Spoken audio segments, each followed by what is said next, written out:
Everyone, আসসালামু আলাইকুম and welcome to halimasiddique channel.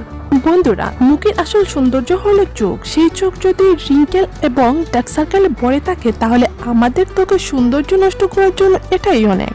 বন্ধুরা, আজ আমি আপনাদের সাথে শেয়ার করব under eye dark circle pack কিভাবে আমরা 6 মাস অবধি সংরক্ষণ করতে পারবো। চোখের নিচের কালো দাগ বেশ কয়েকটি কারণে হয়ে থাকে, জেনেটিক কারণে, হরমোনের কারণে, ডিপ্রেশনের কারণে এবং পর্যাপ্ত পরিমাণ ঘুম না হওয়ার কারণেও। চোখের নিচে কালো দাগ পার্মানেন্টলি দূর করা আমাদের কারোর পক্ষে সম্ভব নয়, তবুও আমরা যদি কিছু রেমেডি ফলো করে থাকি তাহলে কিছুটাই হলে চোখের নিচের কালো দাগ দূর করা সম্ভব। তো চলুন বন্ধুরা, ভিডিওটি শুরু করা যাক।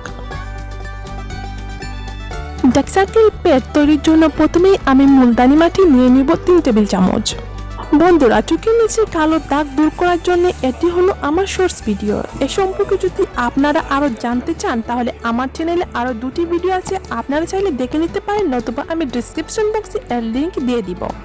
মুলতানি মাটি আমাদের ত্বকের এক্সট্রা অয়েল শুষিয়ে নেয়, ত্বককে শীতল এবং ঠান্ডা করে, আর সেই সাথে সাথে মুলতানি মাটি তো আমাদের ত্বকের প্রাকৃতিক ক্লিনজার হিসেবে কাজ করে।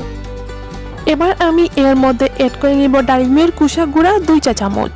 ডালিমের দানা যেমন পুষ্টির গুণ সম্পন্ন, তেমনি এর কুসাও বেশ উপকারী, তাই ডালিমের কোনো কিছুই ফেলনা না।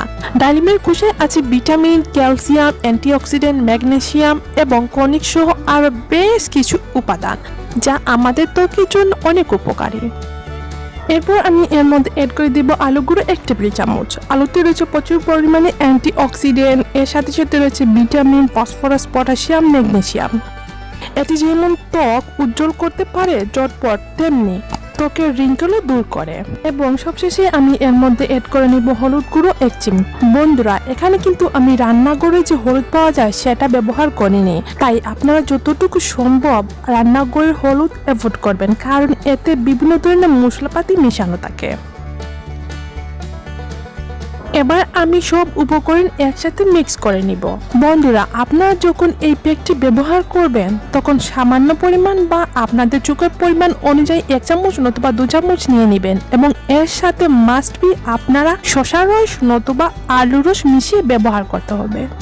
বন্ধুরা, ভিডিওটি দেখে আপনাদের যদি ভালো লাগে তাহলে অবশ্যই একটা লাইক দিবেন, কমেন্ট করবেন, সাবস্ক্রাইব করবেন, পাশে থাকে বেল আইকন প্রেস করবেন, কারণ এতে করে আমি যখনই কোনো নতুন ভিডিও আপলোড করবো সাথে সাথে আপনারা পেয়ে যাবেন আপনাদের নোটিফিকেশন। আর যারা অলরেডি আমার চ্যানেলটিকে সাবস্ক্রাইব করেছেন তাদেরকে থ্যাংক ইউ সো মাচ। আর বন্ধুরা, ভিডিওটি দেখে যদি আপনাদের ভালো না লাগে তাহলে আপনাদের জন্য অন্য একটি অপশন আছে, সেটা হলো ডিসলাইক করে দিবেন।